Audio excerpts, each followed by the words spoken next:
Hello बच्चों, एक और नया क्वेश्चन लेके आए हैं from the chapter binomial distribution. ये जो क्वेश्चन है बच्चा, ये क्वेश्चन किडनी वाला है और ये 2-4 बार बहुत फेमस क्वेश्चन है। ठीक है, जो 2-4 बार आ चुका है बोर्ड एग्जाम में। ठीक है, बोर्ड एग्जाम से सबसे फेमस है 2019 और 15 में आया था शायद, और 30 में भी आया था और उससे पहले भी आया, उसके बाद भी आया। ठीक है, तो मैं आपको होमवर्क दूंगा, पहले मैं एक करा देता हूँ। ये सब में कॉन्सेप्ट सेम है, ठीक है, कोई फर्क नहीं। देखो क्या बोला गया, नंबर बदले से। The probability that a person undergoes a kidney operation will recover is 0.7। ये प्रोबेबिलिटी है। ठीक है, मैंने अभी कहा था ना प्रोबेबिलिटी का अलग अलग तरीके से यूज है पिछले लेक्चर में। ठीक है, तो वो यही है। Find the probability that of 6 patients who undergo similar operations half of them will recover. ठीक है, मतलब 6 पेशेंट के अगर ऑपरेशन करते हो ठीक है, तो half of them will recover, मतलब आधे रिकवर हो जाएंगे, आधे नहीं होंगे। ठीक है, सिंपल है। Who undergo half of them will recover. ठीक है, तो हाफ ऑफ देम रिकवर बोला गया। ठीक है, मतलब 3 रिकवर करेंगे। लीस्ट होता ना तो हम थोड़ा अलग लेते, मैं इसके हिसाब से भी करके दूंगा। ठीक है, half of them at least will recover का भी करूंगा मैं, और सिर्फ हाफ ऑफ देम रिकवर तो भी करूंगा मैं, दोनों करके देता हूँ। ठीक है, इससे कि आपको समझे। मुझे लग रहा है ये क्वेश्चन है ना, इसमें लीस्ट चाहिए था।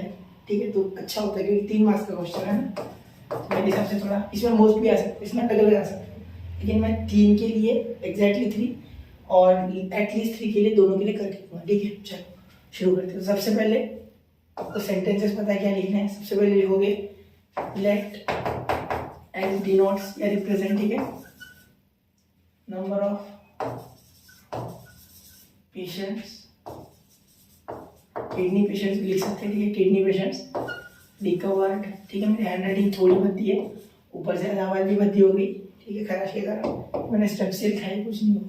ठीक है, आगे देखो, इसके कारण बोल पा रहा हूँ शायद मैं, कुछ हुआ होगा फायदा। Kidney operates will recover is 0.7। ठीक है, तो किडनी ऑपरेशन कितने 0.7, तो ठीक है, किडनी कितने लोगों की 6, तो एन तो 6 आ गया। ठीक है, 6 लोगों ने ऑपरेशन करा मतलब एन 6। ठीक है, ये बात है मुझे clear. Half of them recover यानी प्रोबेबिलिटी 1/2 है, सिंपल बात है। ठीक है, और रिकवर इज 0.7, रिकवरी 0.7, तो पी आपका 0.7, 3p नहीं है, सॉरी 3x। ठीक है, 3x, तो नंबर ऑफ 0.7, तो p 0.7 यानी 7/10। ये आप लिख लो, आप जो चाहो इस्तेमाल कर लेना। तो q कितना आ गया 1 - 0.7 यानी 0.3, यानी आप q को लिख सकते हो 3/3। ठीक है बच्चे, q को लिख सकते हो 3/3। ओके, चलिए याद है, क्लियर हो रही है कि मेरी बात? इतना बताओ सिर्फ, क्लियर है? आगे शुरू करें। ठीक है, आगे देखिए इसके आगे हम क्या कर सकते हैं, सॉल्व करेंगे सिंपल सिंपल तरीके से, मुश्किल नहीं है। ठीक है, अब हाफ ऑफ देम रिकवर यानी p of x is exactly equal to 3। Half of recover यानी 6 में से आधे, 6 में से आधे यानी 3। ठीक है, वह बोला नहीं है, एग्जैक्टली के लिए करूँगा, फॉर एग्जैक्टली 3। मैं यहाँ लिख लेता हूँ चीज़ें, तो पहले मैं 2 टाइप करूँगा, एटलीस्ट वाला एग्जैक्टली करूँगा। Exactly 3 will recover. ठीक है, उसके लिए मैं, ठीक है, तो क्या हो जाएगा फॉर्मूला सबको जान पता है। ठीक है, और यह x belongs to binomial distribution वगैरह लिखना रहेगा, वो लिख दूँ क्या मैं? चलो वैसे आपको सारी चीज़ें पता है, फिर मैं लिखता हूँ। देखो x belongs to binomial distribution, n क्या है आपका 6, ये सारा लिखना होता है एग्जाम में। ठीक है, वैसे आपको पता है, बहुत बच्चे लिखेंगे, कुछ नहीं लिखेंगे इसलिए लिख देते। ठीक है, एक्स फॉलोज बायनोमियल डिस्ट्रीब्यूशन, इसके पहले आप लाइन भी जोड़ सकते हैं, फिर ये लिखो, आप टेंशन नहीं। ठीक है, अब फॉर्मूला सबको पता है, NCX। ठीक है, p का पावर x, q का पावर n - x। ठीक है, मैं फॉर्मूला लिख दे रहा हूँ, ये यहाँ भी चाहता हूँ, ठीक है, लिख रहा हूँ, यहाँ भी x फॉर्मूला लिख लेते हैं। ठीक है, इस स्टेप में फॉर्मूला लिख लेते हैं, कोई दिक्कत। ठीक है, therefore p of x is equal to exactly 3 यानी डायरेक्ट 3। ठीक है, 3 जिएंगे गारंटी, एक्चुअली ऐसा होता नहीं है। ठीक है, अब ये मरीज का मामला है ना, डॉक्टर को ऐसे बोला कि 3 जिएंगे, तो एटलीस्ट होना चाहिए था, एटमोस्ट होना चाहिए। ठीक है, n कितना है 6। ठीक है, मैं इसलिए एटलीस्ट के लिए करके दूंगा, x कितना है, तो ऐसा मत लिखना। हाँ, डायरेक्ट एग्जैक्ट वाला है ना, एग्जैक्ट वाला इसलिए लिख सकते हैं। ठीक है, तो n 6 - 3। ठीक है, तो इसके लिए अगर होता है तो आप ये 6 का फैक्टोरियल लिखोगे कितने तक, 3 नंबर, यानी 6 × 5 × 4। ठीक है, 3 to 1 मत लेना क्योंकि वो 6 नंबर हो जाएगी, 3 नीचे, इसलिए 3 लेना पहले के फैक्टोरियल में। और 3 का 3 2 1 ठीक है, 3 का पूरा लिखना, 3 2 जा 6 ठीक है, 2 2 जा 4 तो 2 2 जा 4 4 4 5 जा 20 भैया आंसर आना 20। यहाँ क्या लिखोगे बेटा 20 लिखोगे, फिर कितना है ये आपका 7/10 ठीक है, या 7/10 का पावर 3 ठीक है इंटू ये 3/10 का पावर 3 या 3/10 का पावर 3 ठीक है। तो 10 का पावर 3 तो सब में कॉमन है, यहाँ में p of x is equal to 3 के लिए देखो क्या हो रहा है 20 आ रहा है 10 आ रहा है ठीक है। इसका मीनिंग हो रहा है 20 इंटू 7 का क्यूब जो कि बहुत बड़ा है 343 ठीक है। अब मैं लिखोगे चलो नहीं लिखते इंटू 3 का क्यूब जो कि बहुत बड़ा है ठीक है, वो एक्चुअली हो जाएगा 27 ठीक है। यहाँ 3 का क्यूब भी लिखता हो ठीक है, इसे आप सॉल्व कर सकते हो।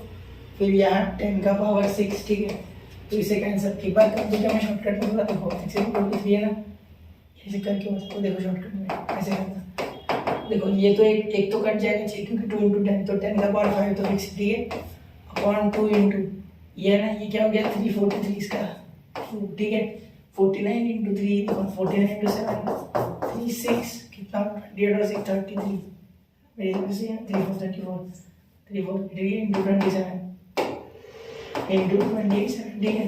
तो अब इसको कैलकुलेट करना चाहो तो करो वरना मत करो, यहाँ 0.6 और 0.7 रख के दो, कैलकुलेशन की भी आवश्यकता नहीं थी। अगर 0.7 लिखते तो डायरेक्ट आता 0.343 और यहाँ था 0.27 फिर मल्टीप्लाई करके डायरेक्ट एक आंसर आता ठीक है, ये मैंने नहीं किया ठीक है। अब एटलीस्ट की देखो at least 3 will recover, at least 3 will recover, इसके लिए मैं खुद से करके दे रहा हूँ। यहाँ मेरे पास जो क्वेश्चन है उसमें ये नहीं है ठीक है, लेकिन मुझे लगता है कि वो होना चाहिए था, इसलिए मैं एटलीस्ट 3 विल रिकवर के लिए कर रहा हूँ ठीक है। ध्यान देना, तो यहाँ आपकी प्रोबेबिलिटी आएगी x इज ग्रेटर देन और इक्वल टू 3 ठीक है, मतलब उससे ज़्यादा या इक्वल टू 3 ठीक है। तो यहाँ सोचने वाली बात ये है कि क्या करें, क्या हम तीन से ज़्यादा मतलब आपको प्रोबेबिलिटी ऑफ 3 फिर 4 5 6 ये ऐड करें ठीक है, 3 या 3 से ज़्यादा चाहिए ना, 3 4 5 6 ये 4 हो जाएंगे कितने 4 ठीक है।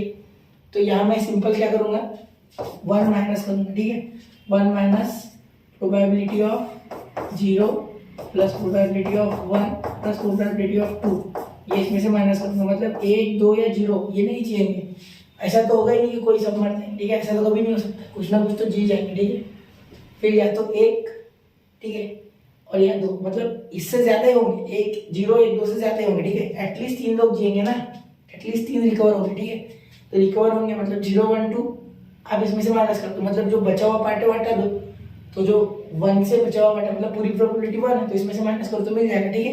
अगर ये ऐसे भाग गया ऊपर से ठीक है तो इसको छोड़ो आप अलग टाइप से करो, टाइप 2 इसको सॉल्व करेंगे ठीक है, टाइप 2 इसी को ठीक है, probability of x is greater than equal to 3 ठीक, इसके लिए p ऑफ 3 प्लस p ऑफ 4 प्लस p ऑफ 5 प्लस p ऑफ 6 एक चीज बढ़ेगी लेकिन यहाँ टेंशन नहीं होगा ठीक है, यहाँ समझेगा नहीं, कोई बच्चा तो 0 छोड़ देता, कभी कभी मेरे से छूट जाता 0 भूल जाता गलती से, तो p ऑफ 0 बात वो नहीं है हमें आता ही नहीं आता है, बात ये होती है कि पैनिक में हम भूल जाते हैं ठीक है। तो मेरा तो गलत बैठा ऊपर से सॉरी p ऑफ 0 ठीक है।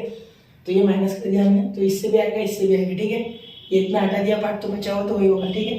तो ये क्वेश्चन बहुत फेवरेट है बोर्ड क्योंकि 2-3 बार आया, बता दो अभी इतना नोट करो हो गया ठीक है। तो ये एटलीस्ट एटमोस्ट ये भी आ सकता है, एटमोस्ट होता तो उल्टा कर देते ठीक है। तो एक्चुअली जो माइनस हुआ पार्ट है ना that is p is less than ठीक है, p इज लेस देन 3 वाला पार्ट माइनस हुआ, p of x is less than 3 ये वाला पार्ट माइनस होता है ठीक है।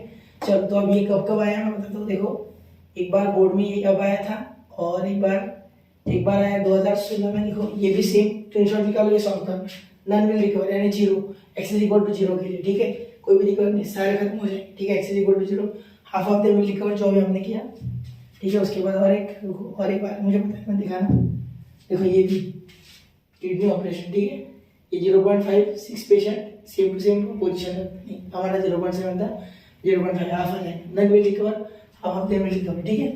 तो ये 3 क्वेश्चन है, स्क्रीनशॉट निकाल लो ठीक, और भी कभी होंगे तो मेरे पास अवेलेबल नहीं है, मेरे पास जितनी दोस्त ने बता दी ठीक है। चलिए आगे भी क्वेश्चन 1 मिनट थोड़ा सा वेट करो ठीक है।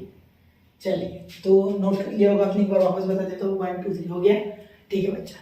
तो और कोई डिफिकल्टी हो तो ज़रूर कमेंट करें, मैं ज़रूर कोशिश करूँगा। अब कुछ बच्चों का कहना है कि सर फिजिक्स के आप IMP बनाओ। बेटा कैसे मैं फिजिक्स पढ़ाता हूँ, कोई उसमें कोई दिक्कत नहीं है, लेकिन IMP कोई इतना आसान नहीं है कि मैं एक दिन में बताता। एक्चुअली IMP मैं तब बनाता जब मैं पूरा लेक्चर लेता उसके। अब इसके ना मेरे चैनल पे ऑलरेडी लेक्चर्स है, बेसिक से लेके तो पूरे एक्सरसाइजेस पूरे कवर किए मैंने, बेसिक से लेके मतलब पूरा एक एक आपको स्टेप बताते हुए एक एक चीज डिटेल में चैप्टर की एक्सप्लेन किया पहले, फिर एक्सरसाइजेस के क्वेश्चन कराए, तब मैंने ये लिया। ठीक है, मुझे वो शॉर्टकट नहीं पसंद कि मैं IMP बता दूं बस हो गया, वो मेरे से होगा नहीं। ठीक है, मुझे लगेगा कि मैंने आपको अधूरा ज्ञान दिया, उससे अच्छा मैं दूंगा नहीं। ठीक है, वो आधा अधूरा देखिए फायदा नहीं है। ठीक है, IMP करा दूंगा मैं, बाकी आपको बेसिक ही नहीं आएगा, सिर्फ IMP के भरोसे होगा नहीं होगा, बेसिक के सिवा कुछ नहीं होता है बच्चा। हाँ, अभी फॉर्मूला वार्मूला पलटो फिजिक्स का, तो फिजिक्स तो मेरे से नहीं हो पाएगा फिलहाल। ठीक है, तो छोड़ दो उसे, मैं मैथ्स का आपसे अच्छे से करूंगा, आपको अच्छे से करा के दूंगा CET के साथ। ठीक है, सोचेंगे अगर फिजिक्स का मुझसे बना, मैं शॉर्ट लेक्चर बना के CET का क्रैश कोर्स करने की कोशिश करूंगा फिजिक्स की, अगर हुआ तो उसकी प्रोबेबिलिटी सिर्फ 10% है। ठीक है, तो ज्यादा मत रिले करना, मैथ्स का तो मैं कराऊंगा, ये मेरी गारंटी है। ठीक है, तो मिलते हैं अगले लेक्चर में, पढ़ते रहे आगे बढ़ते रहे। जय हिंद, जय भारत।